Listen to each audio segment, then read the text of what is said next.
Монголчуудын соёл уламжлалт зан заншил бэлэгдлийг торог арьс эсхий дээр 200 гаруй аргаар уралдаг соёлын бит бус өв бол уран хатгамал юм.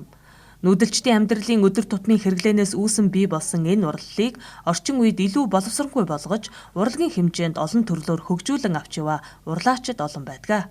Тэдний нэг нь Өвөр Хангай аймгийн Арвай хэр сумын иргэн Туул юм. Энэ зүү орох байдлыг ээж маань одоо нэг баг 4-р ангид байхад зааж өгчсэн. Тэгээд хичээл одоо янз бүрийн ямар ингээд оролдоод ингээд өөрөө бас ингээд бүр нарийн ингээд сурч одоо ойч байна одоо. За энэ болохоор зэрэг ингээд захиалга хүрсэн бүтээл байгаа. Тэгээ энэ ингээд цагаан өвгөн.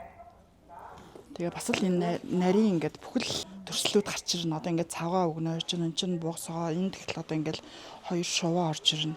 Тэгэл одоо энд ингээд мод цэцэг навч ингээд усны хүрхрээс ингээд бүхэл юм орж ирнэ. Тэгээ энд 2 талтай 8 талтай. Энэ бол ингээд ажнаа шарга одоо амлан төрийн ажнаа шарга гэдэг. Тэгээ энэ морийг энийг захиалж ирсэн энийг одоо ингээд ойсон байгаа. Жил ойсон. Тийм жил ойжож ийм уран бүтээл гарсан. Би эхлээд одоо сурж байгаа хүмүүсийн л адил хээ угаалж ойж эхэлжсэн. Дайлангийн хээнүүдийг их ойж эхэлдэг байсан. Тэгээ ерөөхдөө одоо нөгөө хээний утас нөгөө өргөн бүдүүн байдаг. Тэгээ одоо ингээд нарийн ийм амтан ингээд яхаа бүр нарийсаад ингээд бүр ингээд одоо даун дээр одоо зурж байгаатай адил тийм нарийн тийм юу гаргаж өгдөг төрслийг гаргаж өгдөг учраас ерөөхдөө ингээд баргалж ингээд 20 жил зүү орож байгаа учраас өөрийгөө ер нь хөгжүүлье. Ур чадварыг шалгая гэдэг үгнээс та ингээд тийм амтан одоо сүүлийн үед ийм бурхан тэгээд хоёрч байна. Уран хатгамалч Туул гэлэгтээ хүмүүс зүү хороосон хувцаар гангарахыг их хүсдэг болсон.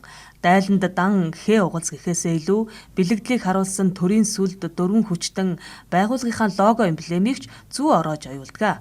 Хоёрч захиалгаар Монгол гутлын булгаар дээр зүү ороож уралсан гэлээ.